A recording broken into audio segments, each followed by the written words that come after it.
Hey friend, hey, happy Memorial Day. As someone who comes from a long line of family members that have served this country, I see this day with so much gratitude, and I hope that you do too. But I wanted to talk to you about something that's a little bit alarming, but 100% relevant to all of us.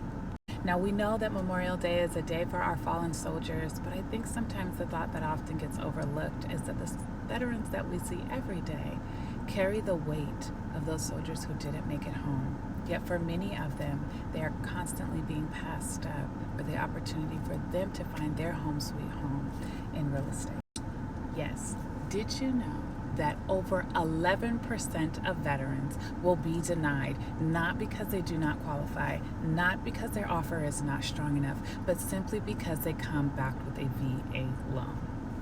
And by denied, what I mean is they'll put an offer into a home and a seller will look at that offer and get nervous that they see a buyer wants to put in an offer with a VA loan. And this is where I have to be transparent because I never want to step on the toes of another realtor, but we do have a lot of real estate professionals, not just realtors, but lenders alike, that don't know what they're doing in terms of VA loans and simply are not educated. And sadly, some of them may not be helping with this nervousness that a lot of sellers are having in accepting VA loans. So today, in honor of our fallen soldiers who didn't make it home, and in honor of the ones who did, who are looking to buy their home, whether it's the first time or their next home, I wanted to shatter some myths. I'm going to cover the top 3 things that are interfering with sellers feeling confident in a VA offer. And if you've made it this far into the video, I thank you for watching. I hope that you find it helpful. And if you do, please like, share, and make sure that you keep following for more tips, because the more information that's out there, the more of a difference it makes. And especially in videos like this, where we're talking about such a valuable audience of people who have done so much for all of us, no matter who we are or what we believe. Reason number 1 that a lot of sellers are passing up on VA loans is their fear that it's going to take too long. When the reality shows that most VA loans are taking anywhere from 40 to 50 days, and depending on where you get your statistics, maybe 30.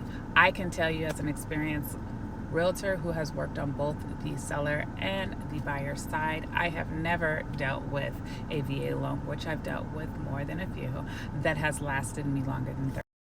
And when I looked up the reasons to dig a little deeper for you, it makes plenty of sense as to why the average is about 40 to 50. And to no surprise, it's not because there's anything wrong with the loan or even the veteran. Typically, they last longer from inexperienced lenders, from people who did not have honest and transparent conversations, so it creates more of like an extra step in that underwriting phase. And sometimes it does take a little bit longer with the appraisals, because depending on demand, it might take a little bit longer for that appraisal to take place, which can push back that time frame. Again, though, I have had really good experience with VA loans. Reason number 2 that a lot of sellers are concerned about selling their home to a veteran backed by a VA loan, they're concerned that their home is going to be undervalued in the appraisal process, when in reality, the appraisers are there to ensure that it's a solid investment for both the buyer and the lender, which means that, well, I can't speak to the heart of every individual. I can stay by standard and by objective. They're not there to undervalue your home. They're there to give you an honest reflection based on the value of your home in terms of its bounds and in terms of the market. And just as a note, if you ever feel that your home has been underappraised in terms of its value, you do have the right to seek for it to be reconsidered. And I have had to do that before. It was not on a VA loan, and it actually was justified, and we did have it corrected.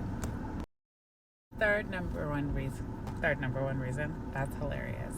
Well, the third top reason that sellers, and the third reason why a lot of sellers are passing up on our veterans is because somebody told them they would automatically have to pay all closing costs.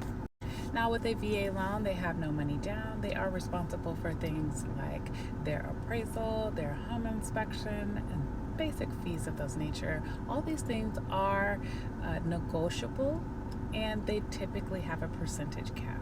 So what you choose to pay in terms of a veteran's closing costs or any additional fees, repairs, all those things are negotiable. You do have rights as a seller. And it's also because of your rights that I want you to be fully informed. Like my clients, I want to make sure you have all the facts. And whatever you feel is best for you, I want you to feel like you have the opportunity to do that with all of the information and not just some of it. Because the reality is, this isn't just hurting our veterans, this is also hurting our sellers. Some of them might be missing out on some really great opportunities because they didn't have all the facts. Now, if you followed me all the way through the end, friend, I appreciate you. And I hope that it was helpful. Again, please do share it with a friend. Make sure you tap that like button. Leave me a comment below. Or let's just go ahead and say Happy Memorial Day to all of our veterans out there. Let them know that they are seen. We remember the ones that have fallen and we appreciate the ones that came home. Thank you so much for watching my video. And until next time.